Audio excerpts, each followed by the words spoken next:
आज की इस वीडियो में हम लोग बिहार बोर्ड क्लास 10वीं के इतिहास के 30 ऐसे महत्वपूर्ण प्रश्नों को देखने वाले हैं जो कि आपके एग्जाम 2027 के लिए काफ़ी ज़्यादा महत्वपूर्ण रहने वाला है। तो वीडियो को एकदम शुरू से अंत तक देखिएगा और इसमें 30 ऐसे प्रश्नों को लिया गया है जो कि तिथि से संबंधित प्रश्न है, क्योंकि डेट से संबंधित प्रश्न जो है आपके एग्जाम में काफ़ी ज़्यादा पूछे जाते हैं। तो आप लोग इस वीडियो को एकदम शुरू से अंत तक देखिएगा और जो भी प्रश्न का उत्तर मालूम होगा कमेंट भी कीजिएगा। और जिन प्रश्नों को अगर आप लोग मान लीजिए याद नहीं है तो उनको जो है लिख कर याद भी जरूर से कर लीजिएगा। चलिए स्टार्ट करते हैं और देखते हैं यहाँ पर पहले नंबर प्रश्न को। देखिए पहला नंबर प्रश्न है कि नेपल्स की क्रांति कब हुई। इन्हें आप लोगों को बताना है कि नेपल्स की क्रांति कब हुई। तो देखिए नेपल्स की क्रांति जो है ना 1821 ईस्वी में हुई थी, यानी ऑप्शन नंबर इसका बी बिल्कुल सही उत्तर हो जाएगा। दूसरे नंबर प्रश्न को देख लेते हैं। दूसरा नंबर प्रश्न है कि फ्रैंकफर्ट की संधि कब हुई, यानी आप लोगों को बताना है कि फ्रैंकफर्ट की संधि कब हुई। तो फ्रैंकफर्ट की संधि जो है 10 मई 1871 को हुई थी, यानी ऑप्शन नंबर इसका डी बिल्कुल सही उत्तर हो जाएगा। और फ्रैंकफर्ट की संधि किन दो देशों के बीच हुई थी, तो फ्रांस और जर्मनी के बीच हुई थी, यानी फ्रांस और जर्मनी के बीच फ्रैंकफर्ट की संधि 10 मई 1871 को हुई थी। तो इसको भी आप लोगों को अच्छे से याद रखना है। अगला प्रश्न को देख लेते हैं। यहाँ पर देखिए 3 नंबर प्रश्न में पूछा गया है कि एड्रियानोपुल की संधि कब हुई थी, यानी आप लोगों को बताना है कि एड्रियानोपुल की संधि कब हुई थी। तो एड्रियानोपुल की संधि जो है 1829 ईस्वी में हुई थी, यानी ऑप्शन नंबर इसका बी बिल्कुल सही उत्तर हो जाएगा। अगला प्रश्न को देख लेते हैं। यहाँ पर 4 नंबर प्रश्न में पूछा गया है कि वियना कांग्रेस कब हुआ था, यानी आप लोगों को बताना है कि जो वियना कांग्रेस है यह कब हुआ था। तो देखिए वियना कांग्रेस जो है ना 1815 में हुआ था, यानी ऑप्शन नंबर इसका ए बिल्कुल सही उत्तर हो जाएगा। और ये भी प्रश्न पूछा जाता है कि वियना कांग्रेस के अध्यक्ष कौन थे। तो वियना कांग्रेस के अध्यक्ष जो है मेटरनिक थे, तो इसको भी आप लोगों को याद रखना है। अगला प्रश्न को देख लेते हैं। यहाँ पर देखिए 5 नंबर प्रश्न है कि प्रथम जनेवा कन्वेंशन कब हुआ, यानी आप लोगों को बताना है कि प्रथम जनेवा कन्वेंशन कब हुआ। तो प्रथम जनेवा कन्वेंशन जो है 1864 में हुआ था, यानी ऑप्शन नंबर इसका बी बिल्कुल सही उत्तर हो जाएगा।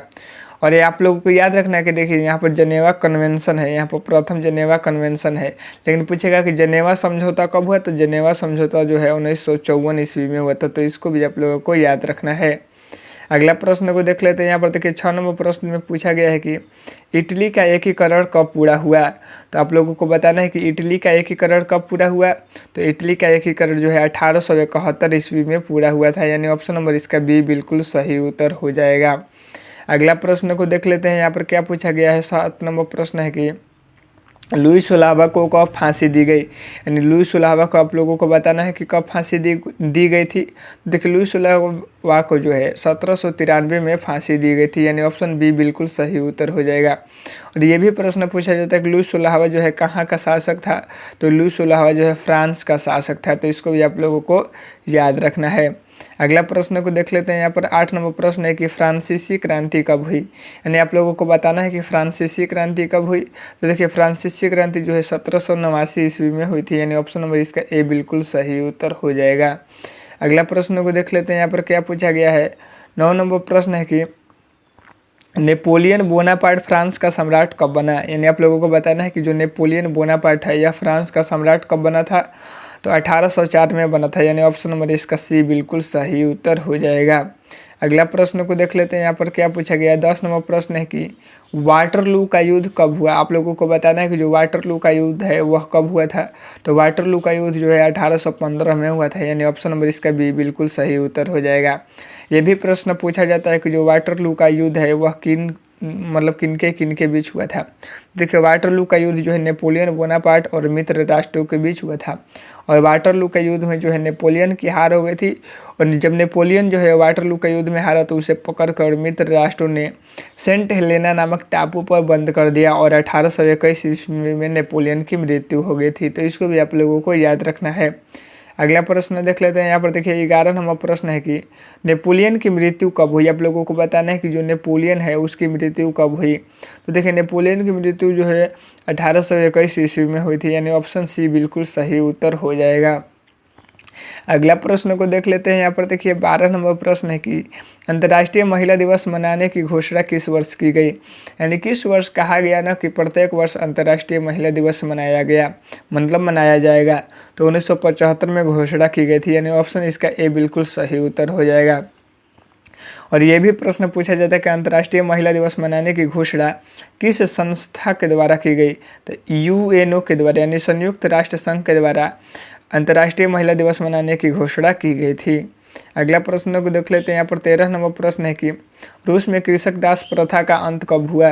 तो रूस में कृषक दास प्रथा का अंत जो है 1861 में हुआ था, यानी ऑप्शन ए बिल्कुल सही उत्तर हो जाएगा। और रूस में कृषक दास प्रथा का अंत किसने किया था? तो अलेक्जेंडर द्वितीय के द्वारा किया गया था, तो इसको भी आप लोगों को याद रखना है। अगला प्रश्न को देख लेते हैं। यहाँ पर 14 नंबर प्रश्न है कि बोल्शेविक क्रांति कब हुई? तो आप लोगों को बताना है कि जो बोल्शेविक क्रांति है वह कब हुआ था? तो नवंबर 1917 में बोल्शेविक क्रांति हुआ था, यानी ऑप्शन नंबर इसका ए बिल्कुल सही उत्तर हो जाएगा। और ये भी प्रश्न पूछा जाता है कि बोल्शेविक क्रांति के अध्यक्ष कौन थे?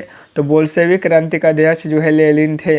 और बोल्शेविक क्रांति किस देश में हुआ? तो बोल्शेविक क्रांति जो है रूस में हुआ था, तो इसको भी आप लोगों को याद रखना है।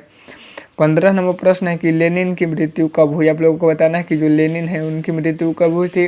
तो लेनिन की मृत्यु जो है 1924 में हुई थी, यानी ऑप्शन डी बिल्कुल सही उत्तर हो जाएगा। लेनिन का जन्म कब हुआ था? तो 1870 ईस्वी में लेनिन का जन्म हुआ था। अगला प्रश्न को देख लेते हैं। यहाँ पर 16 नंबर प्रश्न है कि नई आर्थिक नीति कब लागू हुई? आप लोगों को बताना है कि जो NEP यानी नेप है इसकी स्थापना कब की गई? तो इसकी स्थापना जो है ना 1921 में की गई थी, यानी ऑप्शन ए बिल्कुल सही उत्तर हो जाएगा। और नई आर्थिक नीति की शुरुआत किसने की? तो नई आर्थिक नीति की शुरुआत जो है लेनिन के द्वारा किया गया था। अगला प्रश्न को देख लेते हैं। यहाँ पर देखिए 17 नंबर प्रश्न है कि मजदूर दिवस कब मनाया जाता है? तो जो मजदूर दिवस है वह जो है 1 मई को मनाया जाता है, यानी ऑप्शन बी बिल्कुल सही उत्तर हो जाएगा। अगला प्रश्न को देख लेते हैं। 18 नंबर प्रश्न है कि अंतर्राष्ट्रीय महिला दिवस कब मनाया जाता है? तो जो अंतर्राष्ट्रीय महिला दिवस है यह जो है 8 मार्च को मनाया जाता है, यानी ऑप्शन डी बिल्कुल सही उत्तर हो जाएगा। 19 नंबर प्रश्न है कि दास कैपिटल कब प्रकाशित हुआ? यानी तो जो दास कैपिटल है यह क्या है? तो यह एक पुस्तक है। और किसके द्वारा लिखा गया? तो कार्ल मार्क्स के द्वारा लिखा गया है, और यह प्रकाशित हुआ था 1867 में, यानी ऑप्शन सी बिल्कुल सही उत्तर हो जाएगा। अगला प्रश्न को देख लेते हैं। यहाँ पर 20 नंबर प्रश्न है कि खूनी रविवार कब हुआ? आप लोगों को बताना है कि जो खूनी रविवार है यह कब हुआ? तो 1905 में हुआ था, यानी ऑप्शन सी बिल्कुल सही उत्तर हो जाएगा। अगला प्रश्न को देख लेते हैं। यहाँ पर 21 नंबर प्रश्न है कि ड्यूमा का गठन कब हुआ? आप लोगों को बताना है कि जो रूस की संसद है उसको जो है ड्यूमा कहते हैं, तो इसका जो है गठन कब हुआ? 1905 में हुआ था, यानी ऑप्शन नंबर इसका सी बिल्कुल सही उत्तर हो जाएगा। अगला प्रश्न को देख लेते हैं। यहाँ पर 22 नंबर प्रश्न है कि हनोई समझौता कब हुआ? आप लोगों को बताना है कि जो हनोई समझौता है यह जो है कब हुआ था? तो हनोई समझौता जो है 1946 में हुआ था, यानी ऑप्शन नंबर इसका बी बिल्कुल सही उत्तर हो जाएगा। और किसके किसके बीच हुआ था? तो फ्रांस और वियतनाम के बीच हुआ था, तो इसको भी आप लोगों को अच्छे से याद रखना है। अगला प्रश्न को देख लेते हैं। यहाँ पर 23 नंबर प्रश्न है कि जनेवा समझौता कब हुआ? यानी आप लोगों को बताना है कि जो जनेवा समझौता है यह कब हुआ था? तो 1954 में हुआ था, यानी ऑप्शन ए बिल्कुल सही उत्तर हो जाएगा। अगला प्रश्न को देख लेते हैं। यहाँ पर देखिए 24 नंबर प्रश्न है कि उत्तरी एवं दक्षिणी वियतनाम का एकीकरण कब पूरा हुआ? तो जो उत्तरी एवं दक्षिणी वियतनाम जो 2 भागों में बटे हुए थे, इनका एकीकरण जो है 1875 में हुआ, यानी ऑप्शन डी बिल्कुल सही उत्तर हो जाएगा। अगला प्रश्न को देख लेते क्या पूछा गया है। यहाँ पर 25 नंबर प्रश्न है कि जापान ने हिंद चीन पर कब अधिकार जमा लिया? यानी आप लोगों को बताना है कि जो जापान है वह हिंद चीन पर कब अधिकार जमा लिया? तो 1940 में जमाया था, यानी ऑप्शन नंबर इसका भी बिल्कुल सही उत्तर हो जाएगा। अगला प्रश्न को देख लेते हैं। यहाँ पर 26 नंबर प्रश्न है कि वियतनाम में टोकन फ्री स्कूल की स्थापना कब की गई? यानी आप लोगों को बताना कि जो वियतनाम है उसमें जो है टोकन फ्री स्कूल की स्थापना कब की गई थी? तो 1907 में किया गया था, यानी ऑप्शन नंबर ए बिल्कुल सही उत्तर हो जाएगा। अगला प्रश्न देख लेते हैं। यहाँ पर 27 नंबर प्रश्न है कि प्रथम विश्व युद्ध कब शुरू हुआ? तो देखिए प्रथम विश्व युद्ध जो है 1914 में शुरू हुआ था। और पूछेगा कि प्रथम विश्व युद्ध समाप्त कब हुआ था? 1918 में प्रथम विश्व युद्ध समाप्त हुआ था। अगला प्रश्न देख लेते हैं। यहाँ पर 28 नंबर प्रश्न है कि द्वितीय विश्व युद्ध कब शुरू हुआ? तो द्वितीय विश्व युद्ध जो है 1939 में शुरू हुआ और समाप्त 1945 में हुआ था, तो इसको भी आप लोगों को याद रखना है। अगला प्रश्न को देख लेते हैं। यहाँ पर देखिए 29 प्रश्न है कि होवा आंदोलन कब हुआ? तो देखिए होवा आंदोलन जो है 1939 में हुआ था, यानी ऑप्शन नंबर ए बिल्कुल सही उत्तर हो जाएगा। लास्ट नंबर प्रश्न को देख लेते हैं। देखिए 30 नंबर प्रश्न है कि चीनी बहिष्कार आंदोलन कब हुआ? तो चीनी बहिष्कार आंदोलन जो है 1919 में हुआ था, यानी ऑप्शन नंबर इसका बी बिल्कुल सही उत्तर हो जाएगा। तो आप लोग जो है बताइए कि 30 में से आप लोगों का कितना प्रश्न सही हुआ, और इसका जो है पार्ट 2 भी आएगा, तो उसको भी आप लोग जरूर से देखिएगा।